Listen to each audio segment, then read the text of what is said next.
សួស្តីបងប្អូនទាំងអស់គ្នាថ្ងៃនេះខ្ញុំចង់ជម្រាបប្រាប់បងប្អូនតាក់ទងជាមួយនឹងការពន្យាពេលនៃការបើកឲ្យចុះឈ្មោះជាផ្លូវការនៅក្នុងកម្មវិធីឆ្នោតផ្សងសំណាងរបស់សហរដ្ឋអាមេរិកនេះអឺចំណុច3ដែលខ្ញុំចង់ប្រាប់បងប្អូននោះគឺទី1តាក់ទងជាមួយនឹងការបង់$1ក្នុងការចុះឈ្មោះទី2តាក់ទងជាមួយនឹងការដែលបិទនៅស្ថាប័នរដ្ឋរបស់អាមេរិកនេះទី3គឺតាក់ទងជាមួយនឹងការតម្រូវការប៉ាសពតអញ្ចឹងតាក់ទងជាមួយនឹងការពន្យាពេលនៃការចុះឈ្មោះនេះបើតាមការដកស្រង់សម្ដីរបស់មន្ត្រីក្រសួងការបរទេសសហរដ្ឋអាមេរិកនេះគឺគេពុំបានបញ្ជាក់ច្បាស់លាស់ថាដោយសារតែមូលហេតុអីដែលធ្វើឲ្យមានការប្រកាសនៃការចុះឈ្មោះនេះយឺតយ៉ាវរហូតមកដល់ពេលនេះប៉ុន្តែគេក៏នៅតែនិយាយថានៅក្នុងឆ្នាំនេះនៅតែបើកដដែលប៉ុន្តែគេនឹងប្រកាសឲ្យយើងដឹងជាផ្លូវការនៅក្នុង website មួយដែលមានឈ្មោះថា travel.state.gov នេះគឺជា website របស់ក្រសួងការបរទេសសហរដ្ឋអាមេរិកដែលជា website ជាផ្លូវការហើយខ្ញុំជឿជាក់ថា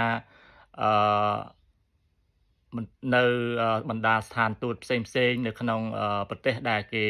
តម្រូវឲ្យចុះឈ្មោះលេងឆ្នោត DV នេះគឺគេនឹងប្រកាសដែលកម្មវិធីឆ្នោតនេះគឺនឹងកើតមាននៅក្នុងឆ្នាំនេះហើយប្រសិនបើបងប្អូនសួរខ្ញុំថាតើ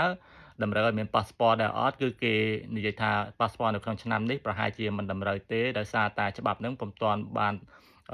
ចូលជាធរមាននៅឡើយហើយវាត្រូវការពេលវេលាច្រើនពីព្រោះវាពាក់ព័ន្ធជាមួយនឹងច្បាប់ចាស់អញ្ចឹងនៅក្នុងឆ្នាំក្រោយៗប្រហែលជាអាចកើតមានតាក់ទងជាមួយនឹងតម្រូវឲ្យមានប៉ាសពតអីហ្នឹងជាដើមហើយតាក់ទងជាមួយនឹង government shutdown ហ្នឹងក៏គេមិនបានបញ្ជាក់ថាវាធ្វើឲ្យឆ្នោតនឹងលែងមានឬក៏ពន្យាពេលអីហ្នឹងគឺគេមិនបានបញ្ជាក់ទេហើយគេនៅតែនិយាយថាឆ្នោតហ្នឹងគឺគេនឹងប្រកាសជាសាធារណៈនៅពេលវេលាខាងមុខនេះនៅក្នុង website ដែលខ្ញុំបានរៀបរាប់ប្រាប់អំបញ្ញមិញនេះហើយមួយវិញទៀតតាក់ទងជាមួយនឹងការបង់$1ហ្នឹងគឺនឹងកើតមានហើយខ្ញុំជឿជាក់ថាវាអាចជាមូលហេតុមួយដែលធ្វើឲ្យមានការយឺតយ៉ាវរហូតមកដល់ពេលនេះដោយសារតែគេត្រូវធ្វើឲ្យប្រព័ន្ធហ្នឹងវារួចរាល់រួចជាស្រេចមុននឹងបើកឲ្យសាធារណជនចុះឈ្មោះលេងឆ្នោតនេះអញ្ចឹងសម្រាប់បងប្អូនដែលចាប់អារម្មណ៍នៅក្នុងការលេងឆ្នោតនេះអាចត្រៀមនៅព័ត៌មានរបស់ខ្លួនហើយនឹងរូបថតថ្មីបងប្អូនហើយសម្រាប់បងប្អូនទាំងឡាយណាដែលបានផ្ញើមកឲ្យខ្ញុំយើងចាំតាមដានមើលទាំងអស់គ្នាហើយខ្ញុំនឹងធ្វើការដាក់ជូនបន្ទាប់ពីយើងទទួលបានដំណឹងជាផ្លូវការនៃការចុះឈ្មោះនេះសូមអរគុណសំណាងល្អទាំងអស់គ្នា